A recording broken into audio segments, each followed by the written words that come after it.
بسم اللہ الرحمن الرحیم۔ السلام علیکم ورحمۃ اللہ وبرکاتہ۔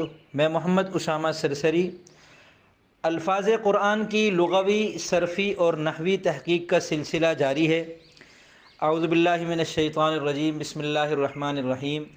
ایاک نعبد و ایاک نستعین۔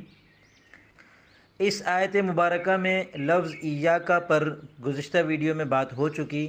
اس ویڈیو میں ہم لفظ نعبد کی لغوی، صرفی اور نحوی تحقیق ملاحظہ کریں گے۔ لغوی اعتبار سے اس کا ترجمہ ہے ہم عبادت کرتے ہیں، اور صرفی تحقیق کے مطابق مصدر مشتق اور جامد میں سے یہ لفظ مشتق ہے، اور 14 صیغوں میں سے جمع متکلم کا صیغہ ہے، اور گردانوں میں سے یہ فعل مضارع مثبت معروف کی گردان ہے۔ 6 اقسام میں سے ثلاثی مجرد ہے، اور باب نصر ینصر ہے۔ 7 اقسام میں سے یہ لفظ صحیح ہے۔ نحوی تحقیق کے مطابق لفظ نعبد اسم، فعل اور حرف میں سے فعل ہے۔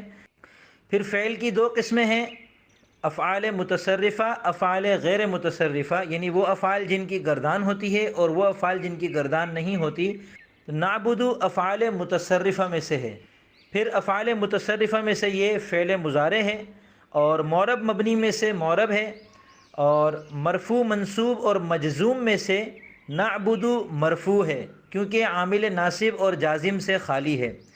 متعدی اور لازم میں سے نعبد متعدی ہے کیونکہ اس کا مفعول بھی آتا ہے، اور اس آیت کے اندر ایاک اس کا مفعول بھی ہے۔